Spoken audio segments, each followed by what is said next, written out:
Aquesta barraca es diu Casa la Fifla, pues perquè ma abuela era fifla i vingué del Caminot així, que així vivia ma abuelo, i ma abuelo era Pascual de les Figueres, però l'abuela s'apodera del nom d'ell i se queda a Casa la Fifla, com les dones fem.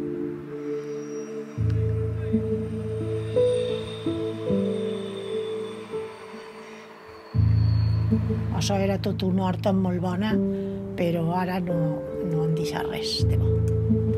La punta no és el que era, ni mucho menos. Ens han acorralat entre l'autopista i la via. En Pinedo, la d'això, de dipòsit que han fet, això ho han fet a pols. La primera vegada que se l'endugueren detengut, quan s'acaba la guerra, va ser el primer dia de Nadal. Vingueren i digueren que se l'enduien detengut i se l'endugueren. Que això diu que un dia de Nadal no se fa mai.